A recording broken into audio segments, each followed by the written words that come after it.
मोदी ने लॉन्च की अमृत भारत स्टेशन योजना। हमारे देश के 508 स्टेशनों का होगा नवीनीकरण और पुनर्विकास। आइए विस्तार से समझते हैं और सुनते हैं पीएम मोदी ने क्या कहा। भारतवर्ष में 508 रेलवे स्टेशनों के पुनर्विकास की आधारशिला रखी जा रही है। इस कार्यक्रम को प्रारंभ करने के लिए मैं सर्वप्रथम माननीय रेल संचार इलेक्ट्रॉनिक्स एवं सूचना प्रौद्योगिकी मंत्री श्री अश्विनी वैष्णव जी से स्वागत संबोधन के लिए अनुरोध करती हूँ।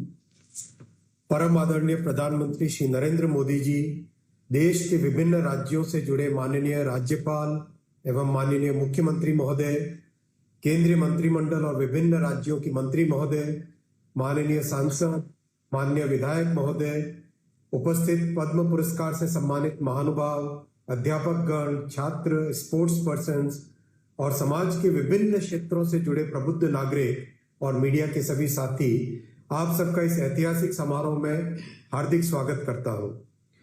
माननीय प्रधानमंत्री जी का रेलवे से एक भावनात्मक जुड़ाव रहा है।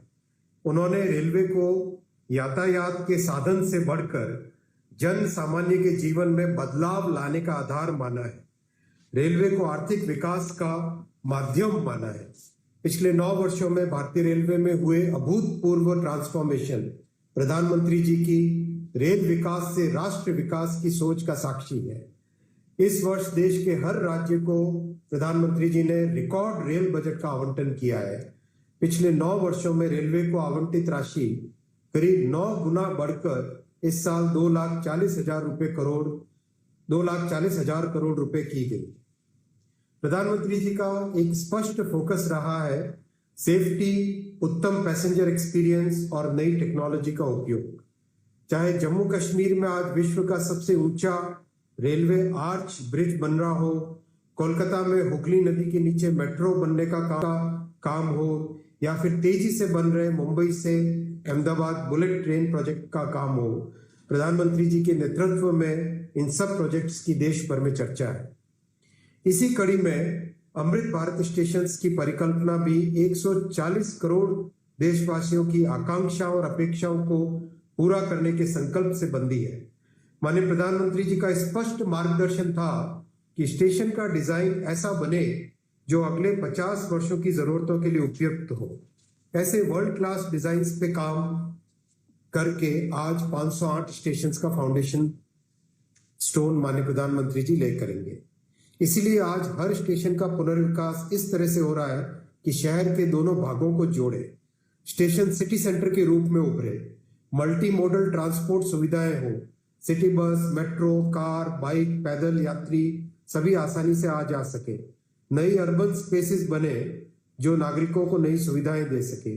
हर स्टेशन पर रूफ प्लाजा हो जहां पर वोकल फॉर लोकल और वन स्टेशन वन प्रोडक्ट के माध्यम से स्थानीय क्राफ्ट्समैन को नए अवसर मिले। ये हमारे लिए सौभाग्य की बात है कि माननीय प्रधानमंत्री जी आज पूरे देश में अपने विजन पर आधारित 508 अमृत भारत स्टेशनों का शिलान्यास करेंगे। सबका साथ, सबका विकास, सबका विश्वास और सबका प्रयास के मूल मंत्र पर आधारित ये नए स्टेशन सभी नागरिकों को डिग्निटी ऑफ ट्रैवल प्रदान करेंगे। कुल 24,500 करोड़ रुपए की लागत से बन रहे इन स्टेशनों पर बच्चे, माताएं, वरिष्ठ नागरिक, दिव्यांगजन, इन सब की जरूरतों को ध्यान में रखकर सुविधाएं दी जाएंगी। इतना ही नहीं, स्टेशन भवनों का डिजाइन स्थानीय संस्कृति और विरासत से प्रेरित होगा। माननीय प्रधानमंत्री जी का सदैव मार्गदर्शन रहता है कि विरासत भी विकास भी। आज भारत में वर्ल्ड क्लास इंफ्रास्ट्रक्चर का निर्माण हो रहा है। देश के कोने कोने तक कनेक्टिविटी को बढ़ाने के लिए रोडवेज, रेलवेज, एयरवेज, हाईवेज और वाटरवेज का विस्तृत नेटवर्क बन रहा है। भारत को विकसित देश बनाने के सपने की ये एक मजबूत नींव है। इस बड़े बदलाव के पीछे प्रधानमंत्री जी की दूरगामी सोच है। माननीय प्रधानमंत्री जी, इस अमृत काल में भारत को विकसित राष्ट्र बनाने के आपके प्रण को साकार करने के लिए हम सभी कृत संकल्प हैं। 21वीं सदी के भारत की विकास यात्रा को आगे बढ़ाने के लिए हम सभी तैयार हैं। एक बार फिर से प्रधानमंत्री जी, आपको और सभी उपस्थित महानुभावों का जय हिंद, धन्यवाद। धन्यवाद माननीय मंत्री जी। आज के इस कार्यक्रम के माध्यम से देश में रेलवे इंफ्रास्ट्रक्चर के एक नए युग का आरंभ होने जा रहा है। 508 रेलवे स्टेशनों को विश्व स्तरीय बनाने के क्रम में जिन सुविधाओं का सृजन किया जा रहा है, आइए नजर डालते हैं इसकी झलक दिखाती एक लघु फिल्म पर।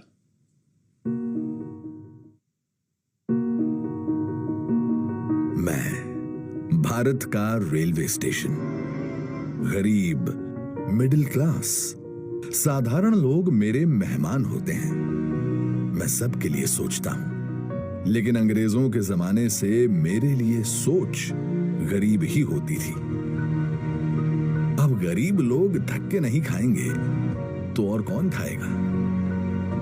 गरीब थोड़े ही एसी की हवा खाएगा, वो तो लंबी सीढ़ियां चढ़ेगा, अपने बुजुर्ग माँ बाप को भी कष्ट से चढ़ाएगा। साधारण आदमी कहां एयरपोर्ट से सुविधा पाएगा?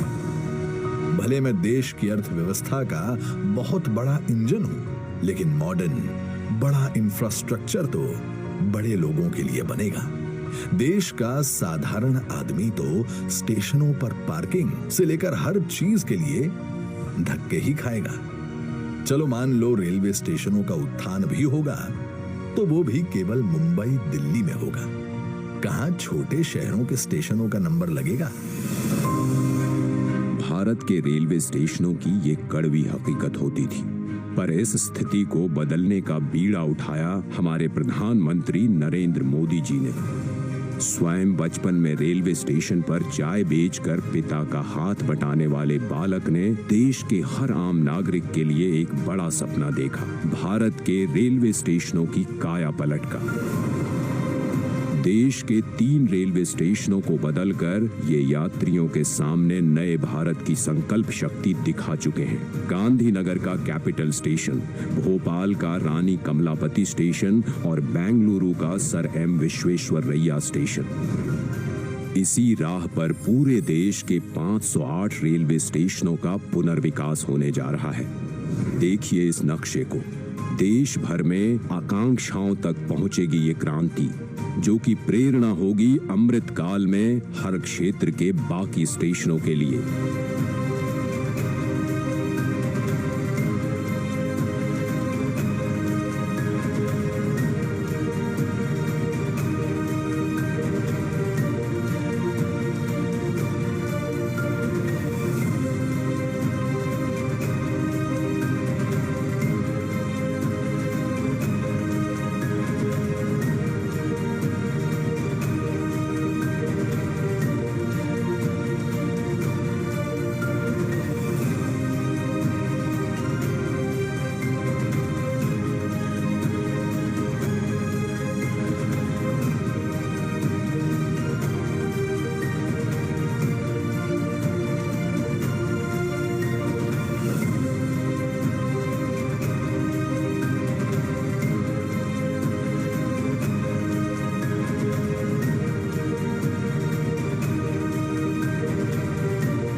इसीलिए प्रधानमंत्री जी ने अमृत काल में नए भारत के इस सपने को नाम दिया है अमृत भारत स्टेशन। भारत की महानता, समानता और आधुनिकता का प्रतीक। सपना बड़ा तो फंड भी बड़ा। जो रेलवे बजट 2014 में 65,000 करोड़ का हुआ करता था, वो आज है 2,40,000 करोड़ का, जिसमें से 508 स्टेशनों के पुनर्विकास के लिए दिए जा रहे हैं लगभग 25,000 करोड़। लक्ष्य यही है कि सामान्य यात्रियों को बेहतर सुविधा मिले, काम के लिए आना जाना आसान हो। पता है, अन्य देशों की तरह हमारे देश के रेलवे स्टेशन केवल रेलवे स्टेशन नहीं होते। यहाँ इमोशन भी है, यादें भी, ठिठोलियां भी और राहत भी। सांस्कृतिक आदान प्रदान के केंद्र भी होते हैं हमारे स्टेशन। इतनी महान संस्कृति एवं वास्तुकला को अब प्रदर्शित करेंगे हमारे नए अमृत रेलवे स्टेशन, ताकि यहाँ खींचे जाने वाली हर सेल्फी के साथ भारत और जुड़े और जिए और खिले। ऐसे शानदार स्टेशन पहले लोग विदेशों में ही देखते थे, अब भारत में भी ऐसे स्टेशन बन रहे हैं। तो अब हमारे स्टेशन होंगे जानदार भी और शानदार भी। यहाँ एयरपोर्ट्स की तरह मल्टी लेवल पार्किंग होगी, प्रवेश निकास के अलग अलग द्वार होंगे। यहाँ सुंदर एग्जीक्यूटिव लॉन्ज, यात्री प्रतीक्षालय होंगे। यहाँ सीसीटीवी से निगरानी होगी, फ्री वाईफाई होगा और सोचिए लिफ्ट और एस्केलेटर से कितने बुजुर्गों, दिव्यांगों की यात्रा इंफ्रास्ट्रक्चर देंगे। ये स्टेशन सिर्फ रेलवे की सुविधाओं तक सीमित नहीं रहेगा, बल्कि ये मल्टी मॉडल कनेक्टिविटी का भी हब होगा। यानी बस हो, मेट्रो हो, टैक्सी हो, ऑटो हो, यातायात के हर साधन यहाँ एक ही छत के नीचे कनेक्टेड होंगे। यात्रियों की सुविधा और बेहतर मार्गदर्शन के लिए एक समान साइनेज लगाए जाएंगे। अमृत स्टेशन आइकॉनिक स्ट्रक्चर के साथ सिटी सेंटर भी बनेंगे। यहाँ होंगे भव्य रूफ प्लाजा, शॉपिंग कॉम्प्लेक्सेस, बच्चों के लिए गेमिंग जोन, फूड कोर्ट्स। अमृत स्टेशन के जरिए ये सारी खुशियां और सुविधाएं छोटे शहरों के लोगों का भी अधिकार होंगी। प्रधानमंत्री जी के परिश्रम पर कर दिखाता है उस आत्मविश्वास का प्रतीक अमृत भारत स्टेशन। भारत की महानता, समानता और आधुनिकता का प्रतीक अमृत भारत स्टेशन। जय हिंद।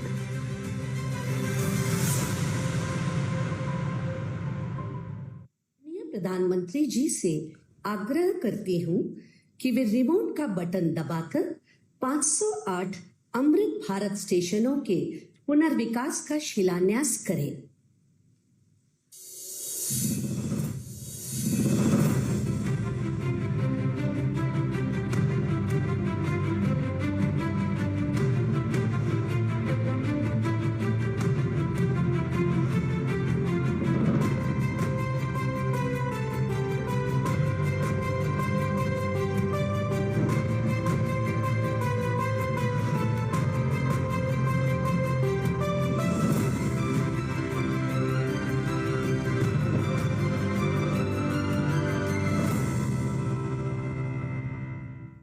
मैं आदरणीय प्रधानमंत्री जी से विनम्र निवेदन करती हूं कि इस ऐतिहासिक अवसर पर अपने प्रेरणादायी उद्बोधन से हम सभी का मार्गदर्शन करें।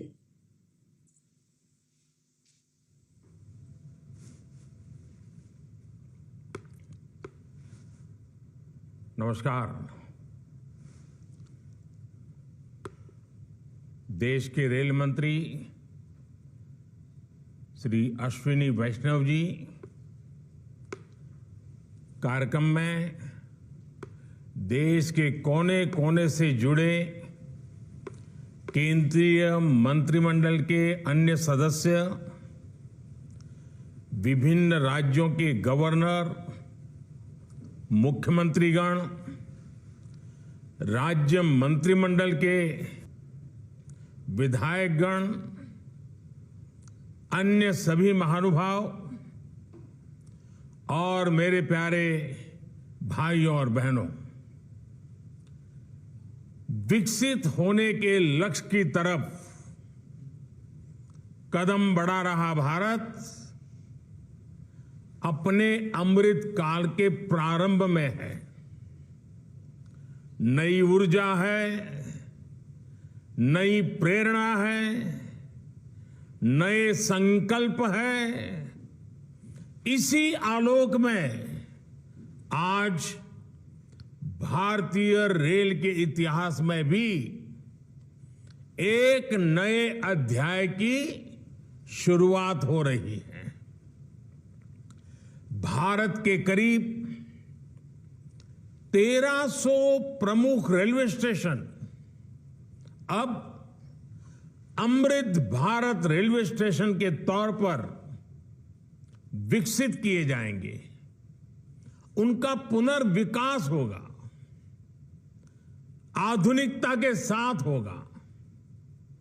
इसमें से आज 508 अमृत भारत स्टेशनों के पुनर्निर्माण का काम शुरू हो रहा है और इन 508 अमृत भारत स्टेशंस के नवनिर्माण पर करीब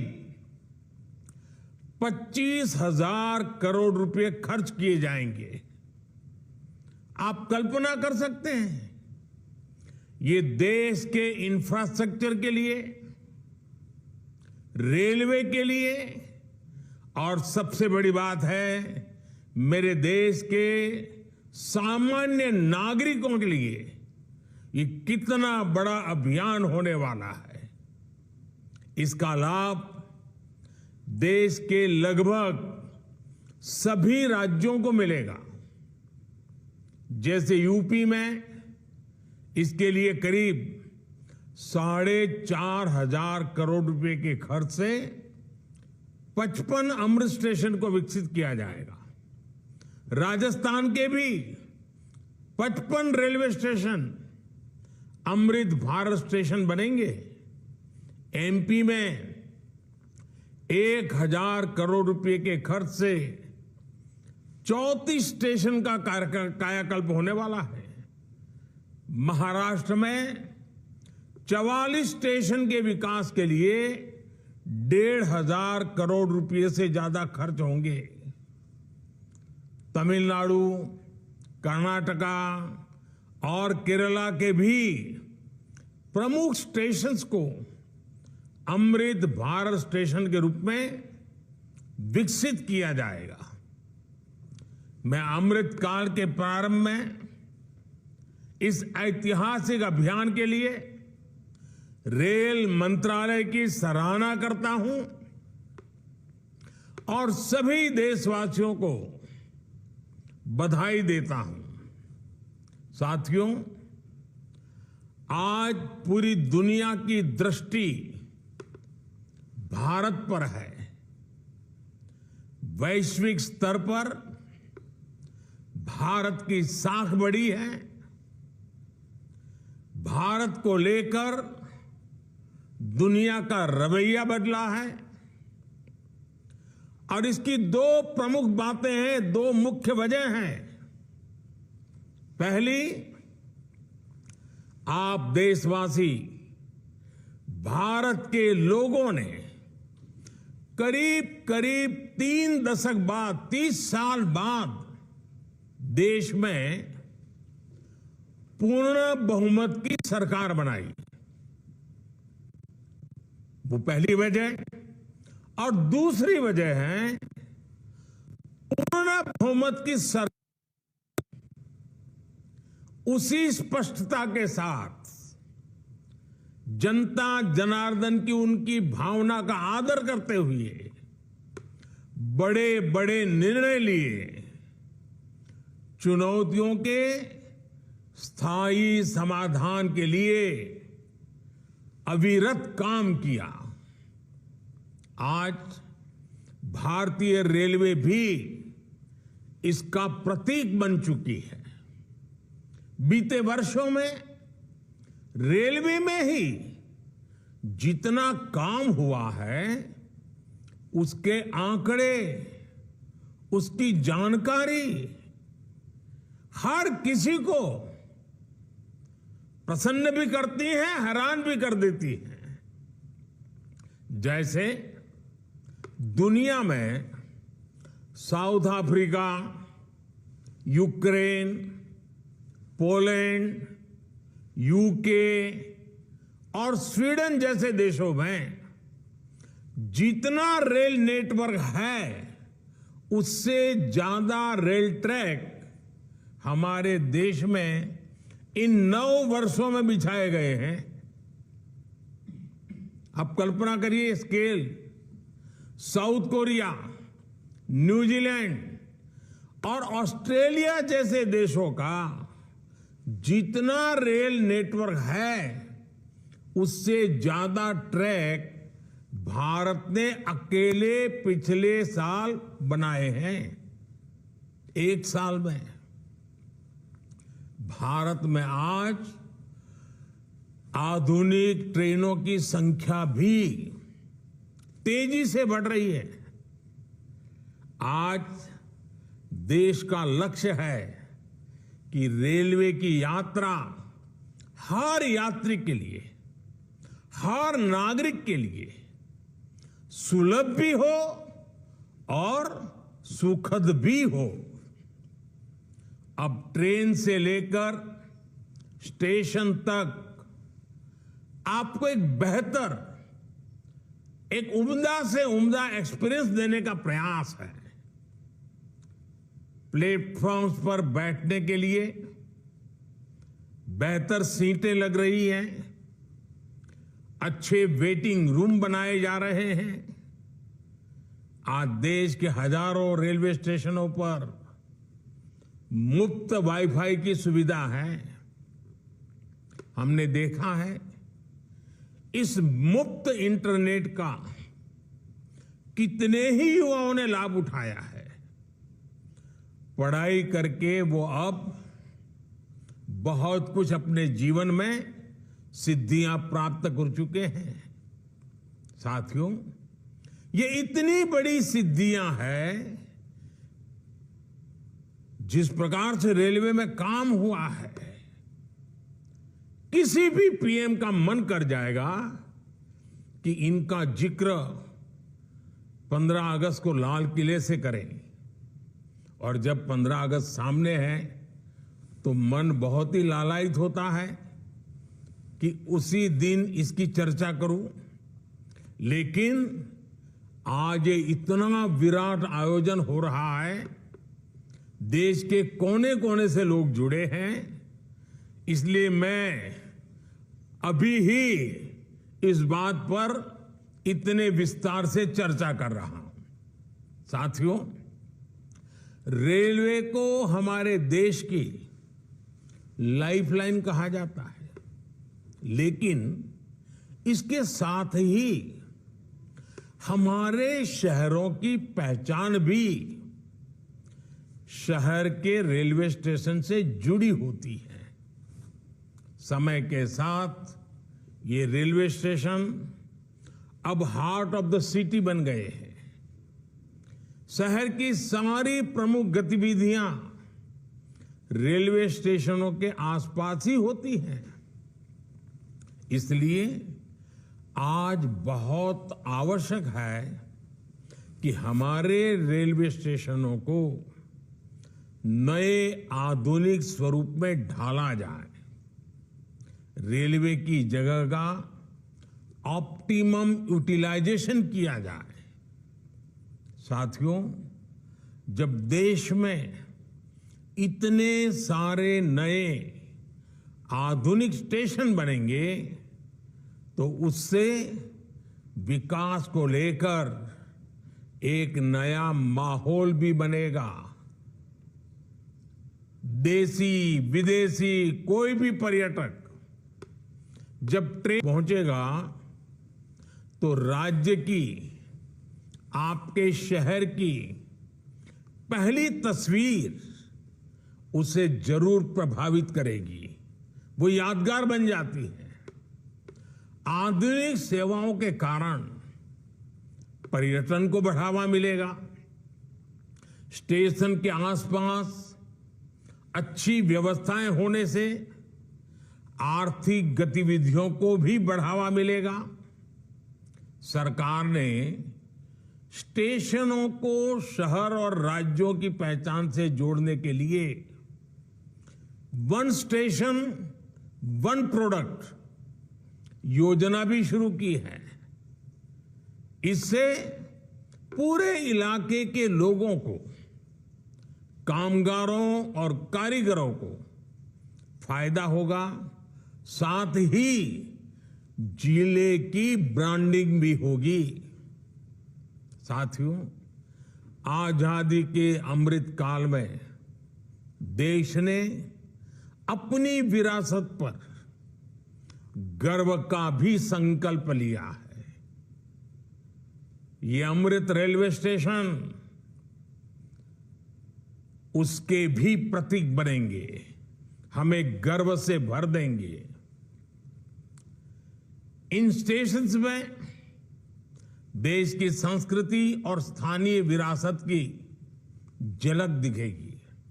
जैसे जयपुर रेलवे स्टेशन में हवा महल, आमेर फोर्ट जैसी राजस्थान की धरोहरों की झलक होगी। जम्मू कश्मीर का जम्मू तवी रेलवे स्टेशन प्रसिद्ध रघुनाथ मंदिर से प्रेरित होगा। नागालैंड के दिमापुर स्टेशन पर वहां की 16 जनजातियों की लोकल वास्तुकला दिखाई देगी। हर अमृत स्टेशन शहर की आधुनिक आकांक्षाओं और प्राचीन विरासत का प्रतीक बनेगा। देश के विभिन्न ऐतिहासिक स्थलों और तीर्थ स्थानों को जोड़ने के लिए इन दिनों देश में एक भारत गौरव यात्रा ट्रेन, भारत गौरव टूरिस्ट ट्रेन भी चल रही है।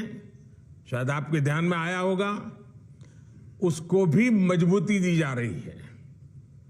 साथियों, किसी भी व्यवस्था को ट्रांसफॉर्म करने के लिए जरूरी होता है कि हम उसके पोटेंशियल को पहचानें। भारतीय रेल में तो ग्रोथ को रफ्तार देने का अपार पोटेंशियल है। इसी सोच के साथ बीते 9 वर्षों में हमने रेलवे में रिकॉर्ड इन्वेस्टमेंट किया है। इस साल के रेलवे को 2.5 लाख करोड़ रुपए से ज्यादा का बजट दिया गया है। ये बजट 2014 की तुलना में 5 गुना ज्यादा है। आज एक होलिस्टिक सोच के साथ रेलवे के समग्र विकास के लिए काम हो रहा है। इन 9 वर्षों में लोकोमोटिव्स उत्पादन में भी 9 गुना की वृद्धि हुई है। आज देश में पहले की अपेक्षा 13 गुना ज्यादा HLB कोच बन रहे हैं। साथियों, नॉर्थ ईस्ट में रेलवे के विस्तार को भी हमारी सरकार ने प्राथमिकता दी है। रेलवे लाइनों का दोहरीकरण हो, गेज परिवर्तन हो, इलेक्ट्रिफिकेशन हो, नए रूट्स का निर्माण हो, इस पर तेजी से काम किया जा रहा है। जल्द ही पूर्वोत्तर के सभी राज्यों की राजधानियां रेलवे नेटवर्क से जुड़ जाएगी। नागालैंड में 100 साल बाद दूसरा रेलवे स्टेशन बना है। नॉर्थ ईस्ट में नई रेल लाइनों की कमीशनिंग भी पहले के मुकाबले 3 गुना ज्यादा हो रही है। साथियों, पिछले 9 वर्षों में 2200 किलोमीटर डेडिकेटेड फ्रेट कॉरिडोर भी बनाए गए हैं। इसकी वजह से माल गाड़ियों के ट्रेवल टाइम में काफी कमी आई है। दिल्ली NCR से वेस्टर्न पोर्ट तक, चाहे गुजरात के समुद्री तट हो या महाराष्ट्र का समुद्री तट हो, पहले से जो सामान ट्रेन से पहुंचाने में एवरेज औसतन 72 घंटे लगते थे, आज वही लगेज, वही सामान, वही गुड्स 24 घंटे में पहुंच जाता है। ऐसे ही दूसरे रूट्स पर भी टाइम में 40% की कमी आई है। ट्रैवल टाइम में कमी आने का मतलब है कि मालगाड़ियों की गति बढ़ी है और सामान भी अब ज्यादा तेजी से पहुंच रहा है। इसका बड़ा लाभ हमारे उद्यमियों, कारोबारियों और खास करके हमारे किसान भाई बहनों को हो रहा है। हमारी फल सब्जियां अब ज्यादा तेजी से देश के एक कोने से दूसरे कोने तक जा रही है। जब देश में इस तरह का ट्रांसपोर्टेशन तेज होगा तो उतनी ही तेजी से भारत के जो उत्पाद है, हमारे छोटे मोटे कारीगर, हमारे लघु उद्योग जो कुछ भी उत्पादन करते हैं, वो सामान विश्व बाजार में भी तेजी से पहुंचेगा। साथियों, आप सभी ने देखा है कि पहले रेलवे ओवरब्रिज का कम होने के कारण कितनी दिक्कतें आती थी। 2014 से पहले देश में 6000 से भी कम रेलवे ओवरब्रिज और अंडरब्रिज थे। आज ओवरब्रिज और अंडरब्रिज की ये संख्या 10,000 से ज्यादा हो गई है। देश में बड़ी लाइन पर मानव रहित क्रॉसिंग की संख्या भी शून्य हो चुकी है।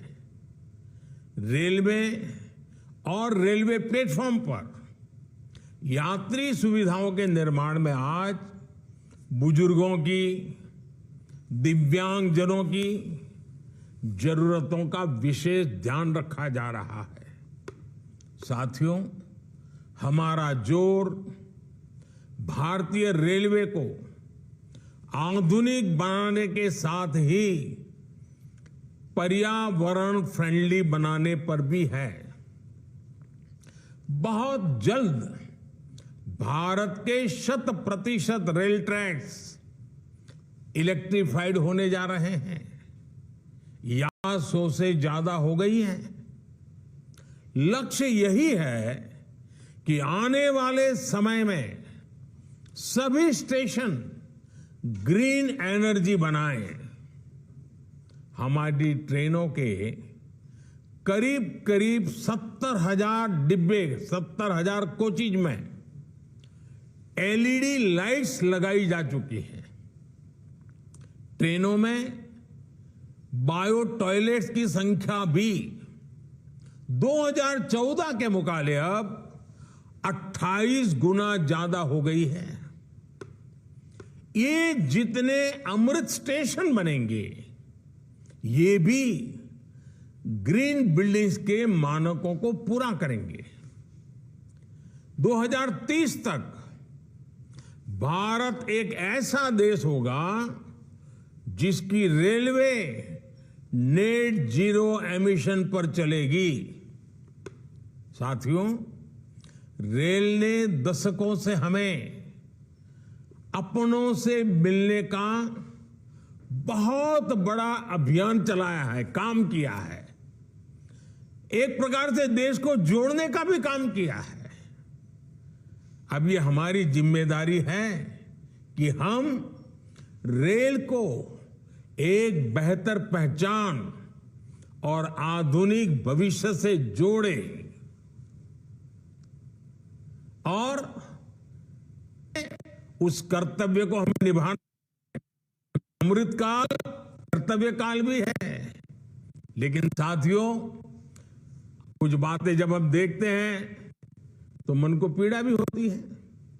दुर्भाग्य से हमारे देश में विपक्ष का एक धड़ा आज भी पुराने ढर्रे पर चल रहा है। वो आज भी खुद तो कुछ करेंगे नहीं और किसी को करने भी न देंगे, न काम करेंगे न करने देंगे। ये रवैये पर अड़े हुए हैं। संसद देश के लोकतंत्र की प्रतीक होती है।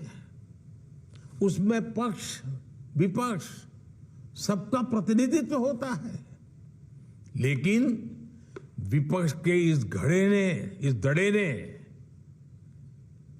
इस धड़े ने संसद की नई इमारत का भी विरोध किया।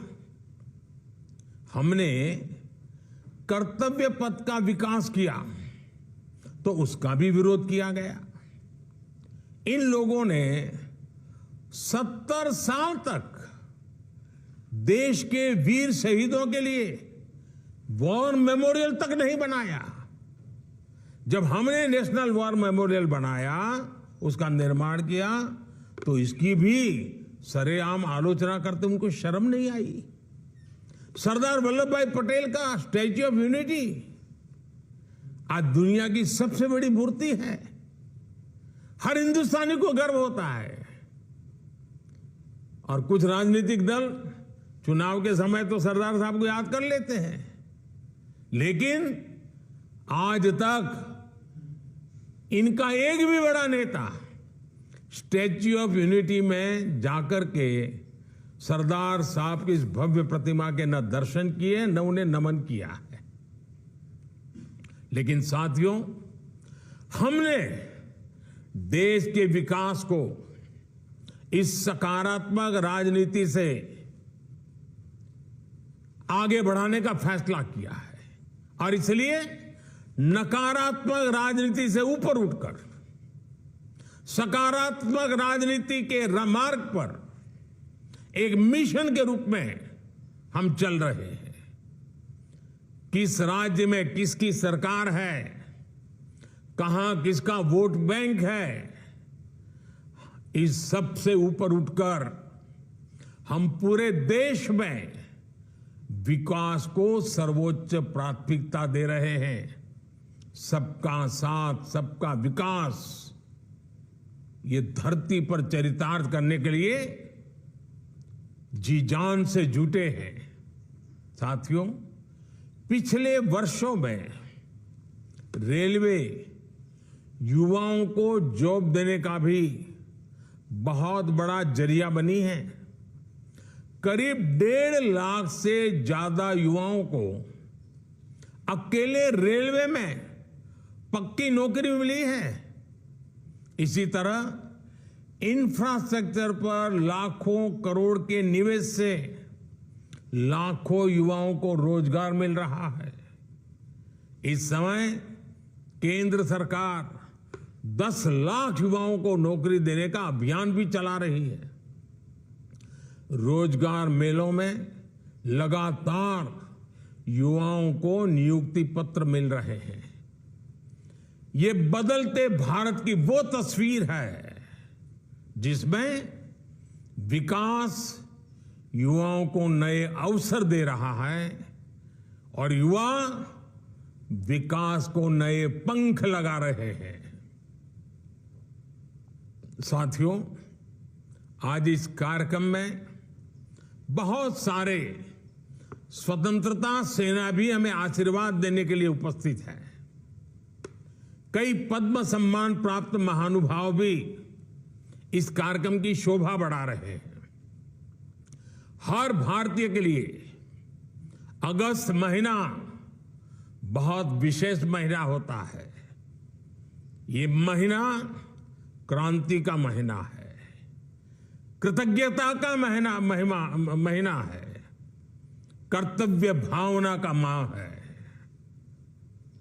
अगस्त में कितने ही ऐतिहासिक दिवस आते हैं जिन्होंने भारत के इतिहास को नई दिशा दी और आज भी हमें प्रेरित करते हैं। कल 7 अगस्त को पूरा देश स्वदेशी आंदोलन को समर्पित नेशनल हैंडलूम डे मनाएगा।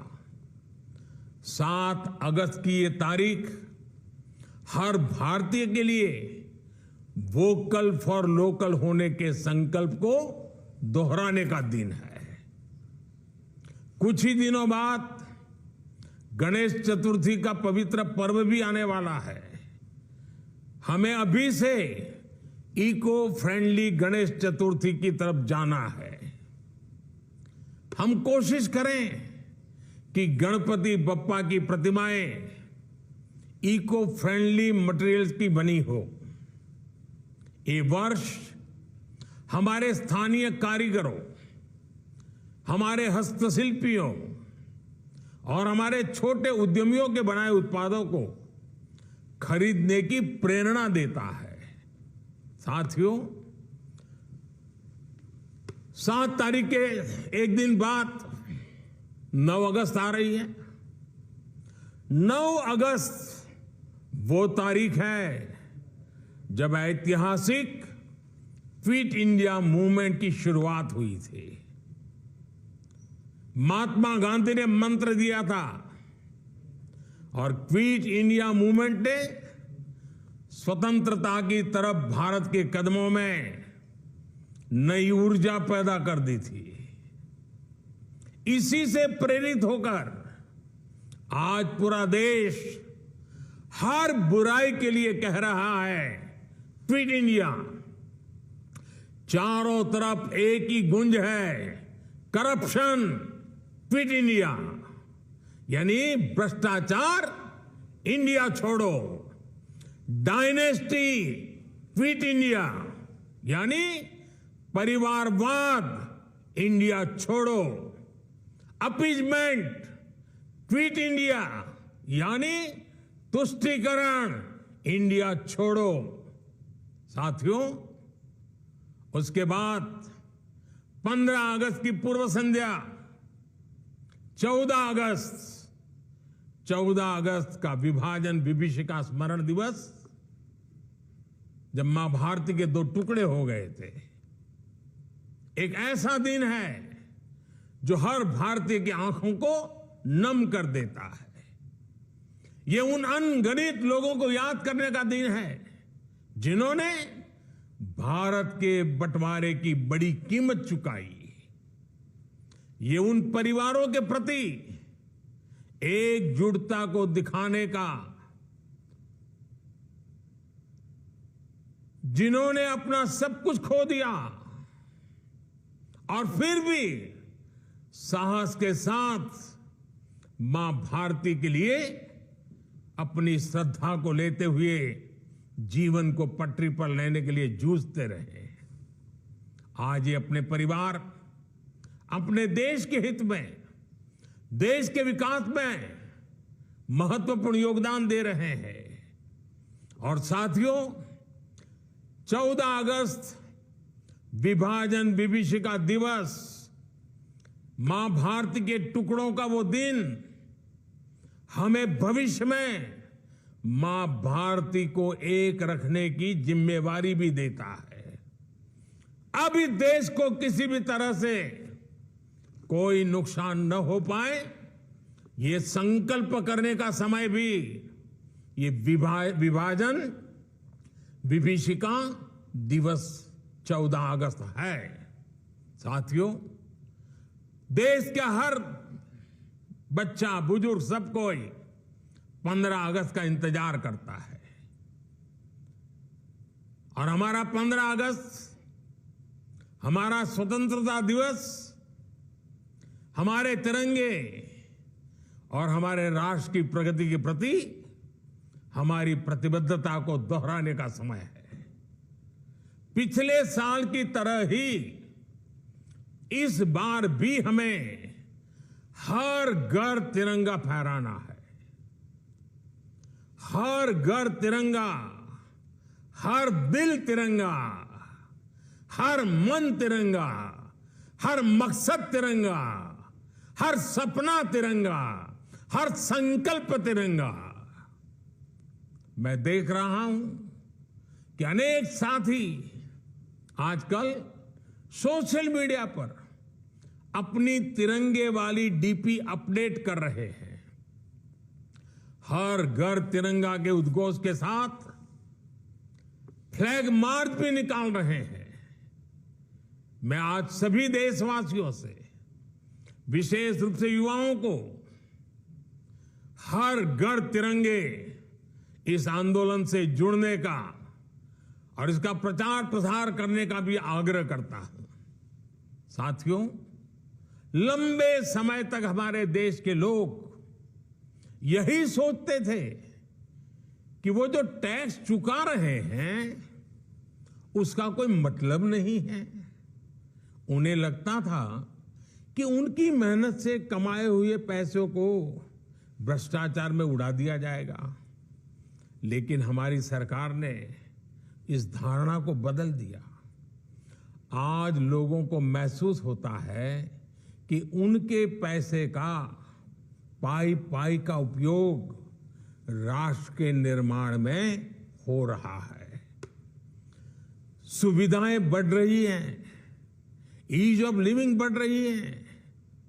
जो मुसीबतें आपको झेलनी पड़ी वो आपके बच्चों को झेलनी न पड़े, उसके लिए दिन रात काम हो रहा है। इसका परिणाम यह है कि टैक्स भरने वाले लोगों की विकास के प्रति एक विश्वास बढ़ा है और उसके कारण टैक्स देने वालों की संख्या भी बढ़ रही है। एक समय था जब देश में 2 लाख रुपए की इनकम पर टैक्स लग जाता था। आज ये मोदी की गारंटी देखिए, आज 7 लाख रुपए तक की इनकम पर कोई टैक्स नहीं लगता। इसके बावजूद देश में जमा होने वाली इनकम टैक्स की राशि भी लगातार बढ़ रही है, जो विकास के काम आ रही है। इसका स्पष्ट संदेश है कि देश में मध्यम वर्ग का दायरा लगातार बढ़ रहा है।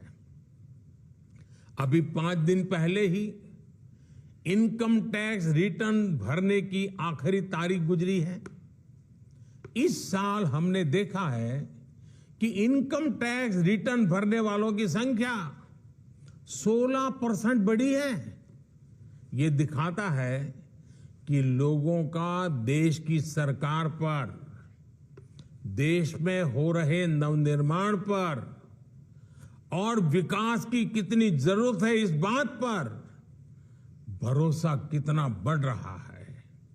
लोग आज देख रहे हैं कि देश में किस तरह रेलवे का कायाकल्प हो रहा है, मेट्रो का विस्तार हो रहा है। लोग आज देख रहे हैं कि देश में किस तरह एक के बाद एक नए एक्सप्रेसवे बनाए जा रहे हैं। लोग आज देख रहे हैं कि देश में किस तरह तेजी से नए नए एयरपोर्ट बनाए जा रहे हैं, नए नए अस्पताल बनाए जा रहे हैं, नए नए स्कूल बनाए जा रहे हैं। जब लोग इस तरह का बदलाव देखते हैं तो ये एहसास और मजबूत होता है कि उनके पैसे से नए भारत का निर्माण हो रहा है।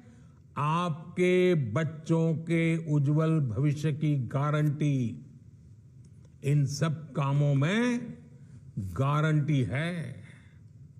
हमें इस विश्वास को दिनों दिन और मजबूत करना है।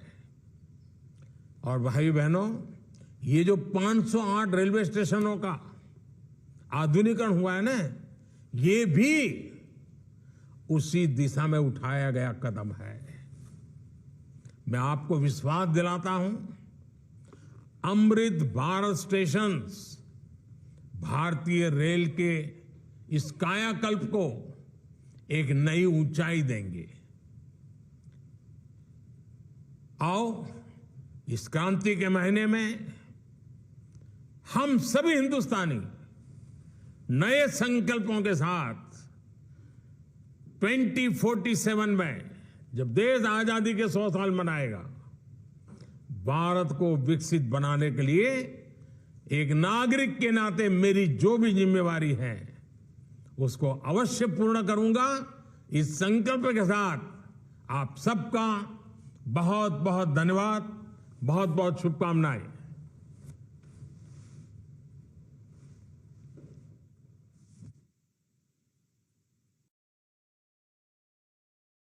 आज का दिन छत्तीसगढ़ के लिए ऐतिहासिक माना जा रहा है।